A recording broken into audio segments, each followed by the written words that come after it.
I do want to give flowers to Kishimoto for Naruto because I think what Oda hasn't touched just yet, Kishimoto has with Naruto himself. I don't really have a likeness to say one is better than the other. It's just how did the protagonist handle the worries of the world in the best way that they could. And when I look at Naruto, you can see during Shippuden, through Sasuke, Naruto started to learn that hatred repeats itself with more hatred. When somebody attacks Konoha and murks your family, it makes you want to go to their village and start murking their family. And then whoever suffers on that side that was collateral damage wants to come back and murk Konoha for what they did. And then the cycle repeats, but it never ends. So Naruto's main objective after a while was, how do I stop the hatred? Cycle of hatred, yeah. How do I stop that? Even Jiraiya said he would be the person to figure it out, right? Because he didn't know the answer. Most people don't. So Naruto, through his time, was like, I'm going to figure that out. And we started to see Naruto mold and evolve into this person where when Sasuke did something bad and Lightning Village ninjas came to the village, he would get beat up and not hit back just to get their hatred down to a level where they no longer felt it. He took on the responsibilities the hard way instead of doing the easy way of infinite Tsukiyomis and everybody living in their dream world. And it made me respect Naruto so much because he chose the hard route of figuring out the world is always going to hate,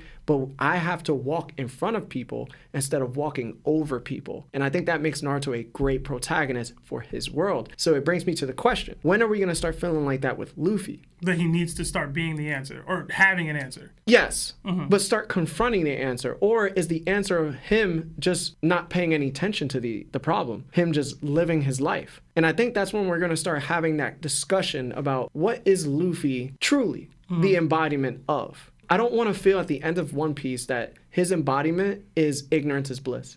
Right. Because then I'm going to start thinking to myself, well, Luffy, as well as he may be likable, he generally isn't what's best for this world. I do agree with you. On some level, Luffy has to be like, I'm supposed to be the one or whatever. And maybe this arc is that. We're going to learn more about what it means to be Joy Boy here, seemingly. Who knows? I don't know if I'll ever see Luffy taking a stance in the way Naruto did. To Luffy, it's all, these are my friends. I'm going to do anything to protect my people, period. Don't care so much about the world. I'll do what I can to help. I'm not going to be a hero in that light. But he does at some point have to come to terms with the fact that he is this person. He is the representation of what needs to change in the world. I think Oda's a good enough writer that he'll figure it out, but it could be a fumble. And that's why I don't think it's Luffy's job to do that. He's just going to be the one that brings everything down to zero. It'll be the other people's job to build it. What that looks like, again, that's why I think Oda has kind of cheated where it's like, that's not Luffy's job. When it always was Naruto's job to end up doing that because of who they are in the story. I don't know if it's ever truly been Luffy's job, but